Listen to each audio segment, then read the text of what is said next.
Craig the Creek is a show about a boy named Craig and his two friends Kelsey and JP as they follow their adventures exploring the nature of the nearby creek. After watching every single episode of the show, I've compiled a tier list for a placement for every episode.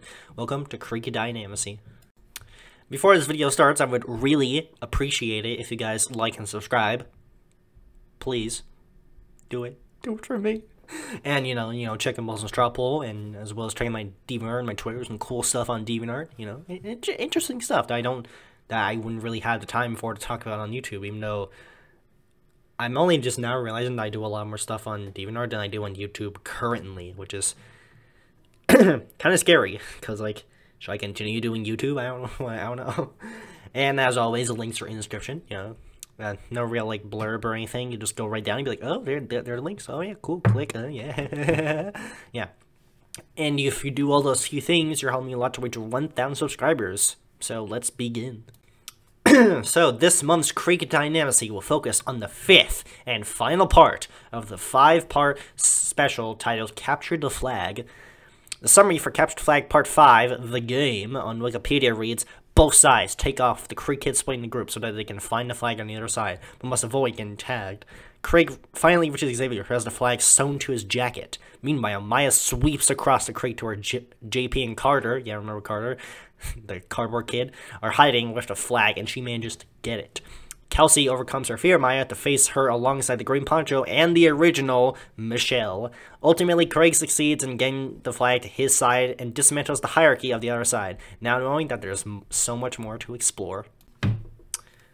Okay, this is probably the best thing that Craig the Creek has ever put out. I think I originally said that the Rise and Fall of the Green Poncho was the best thing, but like now I'm reconsidering. Like after rewatching this, I'm like, yeah, it's still got I changed my mind.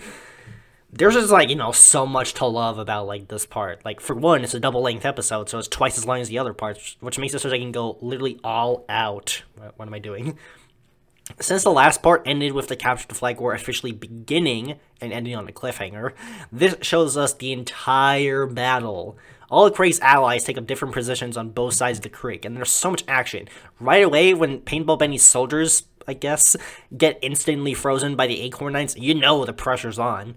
I also wasn't expecting Paloma to be working for the opposite side. Crazy how she didn't learn anything from her debut episode. Yeah, once a jinx, always a jinx. I don't know. Also, Wilderness got frozen by the Squashineer / Aggie by jumping in to protect Craig, and I was really happy, as you would expect. I hate Wilderness so much, you do not understand.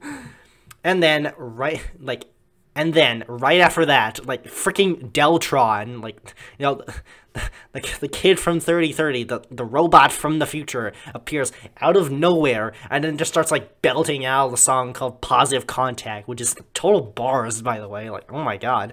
Deltron served literally no other purpose in this episode besides being used as a semi-distraction for Augie by belting out his fresh beats, and he honestly didn't have to be there at all, but the fact that he did only made the episode better. Like, not only did we get an awesome song, but, like, we also got to see the remaining Creek kids, tackling their own opponents. Like, Cannonball takes the Blur in a ride through cannon space, and Bobby goes, like, Ultra Instinct Berserk and effortlessly takes down the Arm. God, it's so cool. This is awesome. When I have to talk about Kelsey's showdown with Maya. Not only is Kelsey getting her chance to face off against Maya, where she, like, because of their last encounter, where she broke her sword, but we also get to see Omar / Green Poncho, one of my favorite characters, reunite with his old master, and it's awesome. It's also cool how they, like, combined their bows together and fired Kelsey, like, some kind of, like, crossbow. That was interesting. I like that. And then it all ends with Craig and Xavier's final showdown, where Craig just barely manages to win. Like, now, right as, like, Craig, like, pulled the flag off of, like, Xavier's jacket, I was like, oh god, Craig's gonna die. Craig's gonna, oh no. And then, like, he finally did it, and I was like, oh my god. Oh, going down. Yeah, it was awesome. Like, yeah, Craig finally won and was able to restore balance to the universe. Now that the war is over, there's no more allegiances, and everyone can do, just have fun, good old fun times in the creek. No evildoers, no, like, new villains or anything. Yeah, totally nothing, no. The ending also really hypes up Season 4, and foreshadowing, Craig and friends just exploring the other side of the creek, along with Omar, and that's pretty cool. What an amazing end to this spectacular 5-part special. As for complaints, I actually kind of have a few, concerning that I really had no problem with the other the other parts, but this is the best part, and I already have part 9. It's just like nitpicks. Who cares at all? To be fair, I was a little disappointed that the Scratches one didn't do anything in this episode. If you count alternate Creekiverse as a rehash of the first episode and not canon or anything, then this is basically the only other time you see him, and it's for 3 seconds. At least Deltron did something. At least Deltron did something. If only Creek Daycare did like something in the Scratches one, then I wouldn't have to talk about this again.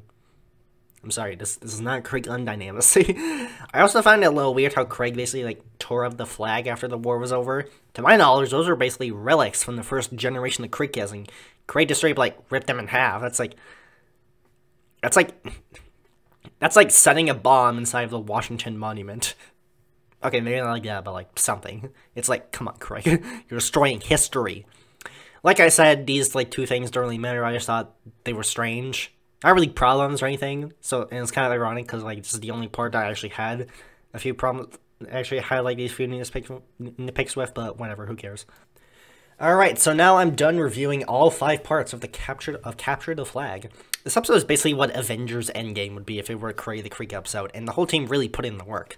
I have so much respect for them, and I can't wait to see what they're going to do at the end of Season 4. And it looks like Xavier is going to be back with a vengeance, try to regain power or something. So I'm super excited to see how that ends.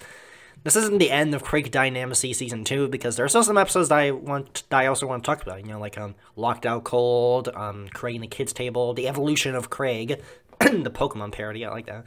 So be sure to check them out when they are posted in the coming months.